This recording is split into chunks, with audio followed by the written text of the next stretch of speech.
ఏపీలో ప్రతీక రాజకీయాలు నడుస్తున్నాయి. తమ క్యాడర్ను కాపాడుకునేందుకు వైఎస్ జగన్ ఎప్పటికప్పుడు క్యాడర్కు ధైర్యాన్ని నూరుపోస్తున్నారు. ఇందులో భాగంగా వచ్చే వారంలో ప్రత్యేక యాప్ను విడుదల చేయనున్నారు. వేధింపులకు గురైన వారి కోసం ఈ యాప్ రూపొందించనున్నారు. అలాగే అన్యాయానికి లోనైన వారు ఈ యాప్ ద్వారా ఫిర్యాదు చేయొచ్చు. వీలుంటే ఆధారాలు కూడా అప్లోడ్ చేయాలన్నారు. అవన్నీ ఇక్కడ సర్వర్లో డిజిటల్ లైబ్రరీలో నిక్షిప్తం చేస్తామన్నారు.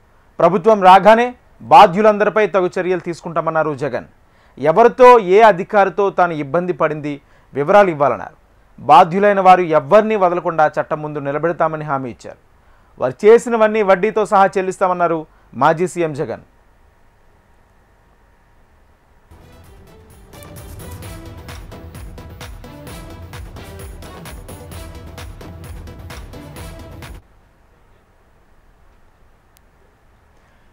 ఏపీలో ప్రతీక రాజకీయాలు నడుస్తున్నాయి. తమ కేడర్ను కాపాడుకునేందుకు వైఎస్ జగన్ ఎప్పటికప్పుడు కేడర్కు ధైర్యాన్ని నూరుపోస్తున్నారు. ఇందులో భాగంగా వచ్చే వారంలో ప్రత్యేక యాప్ను విడుదల చేయనున్నారు. వేధింపులకు గురైన వారి కోసం ఈ యాప్ రూపొందిస్తున్నారు. అలాగే అన్యాయానికి లోనైన వారు ఈ యాప్ ద్వారా ఫిర్యాదు చేయొచ్చు. ఇదే అంశానికి సంబంధించి పూర్తి సమాచారం మా ప్రతినిధి శ్యామ్ అందిస్తారు. శ్యామ్.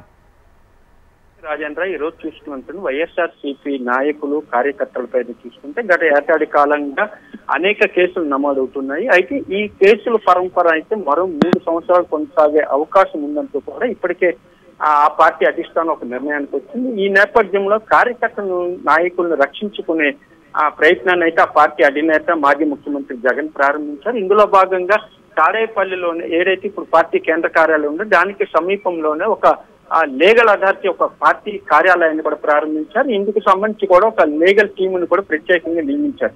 వాళ్ళు చూసుకుంటే ఉదయం నుంచి కూడా సాయంత్రం వరకు కూడా ఒక ఆఫీసు కార్యాలయం లాగా దాన్ని ఏర్పాటు చేశారు. ఉదయం నుంచి సాయంత్రం 6 గంటలకు వరకు కూడా అక్కడ న్యాయవాదులు అందుబాటులో ఉంటారు.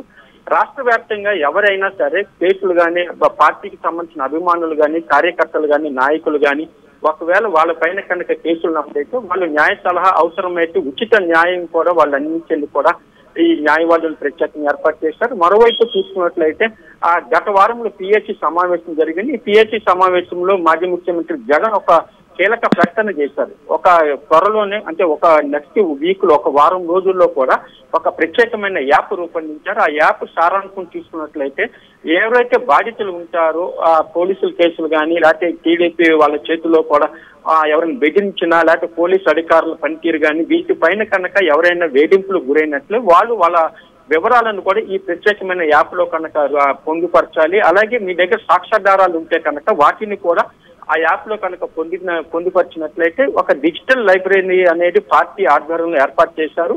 ఆ డిజిటల్ లైబ్రరీలో ఇదైతే ఈ యాప్ కు సంబంధించిన ప్రతి వివరాలు కూడా డిజిటల్ లైబ్రరీలో సేవ్ చేస్తారు. ఏదైతే 2029 ఎన్నికల్లో ఖచ్చితంగా తాము అధికారంలోకి వస్తామంటూ కూడా వైఎస్ఆర్సీపీ ముఖ్య నేతలు కూడా అంటున్నారు. ఒకవేళ తాము అధికారంలోకి వచ్చినట్లయితే చట్టపరంగా అందరినీ కూడా చట్టం ముందు నిలబెడతాము, వాళ్ళందరికీ కూడా సినిమా చూపిస్తాం. ఎవరైతే ఇప్పుడు తమ పైన వేధింపులు గురి చేస్తున్నారో అంతకు మించి కూడా వాళ్ళందరికీ కూడా సినిమా చూపిస్తామంటూ కూడా వైఎస్ జగన్ చేసిన వ్యాఖ్యలు తీసుకున్నట్లయితే ఆ పార్టీ నాయకులను కార్యకర్తలను రక్షించే క్రమంలోని ఇటువంటి వ్యాఖ్యలు గత వారంలో చూసుకున్నట్లయితే బాబు షూరిటీ మోసం గ్యారంటీ పేరుతో ఒక 4 రోజుల పాటు ప్రత్యేకమైన కార్యక్రమాలు కూడా ఏర్పాటు చేశారు.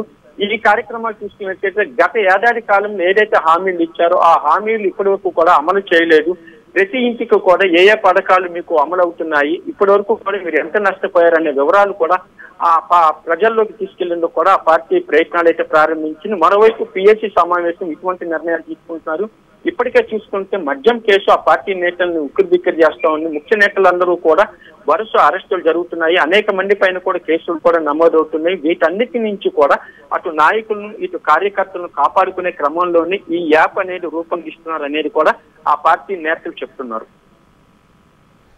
Right, thank you Shyam.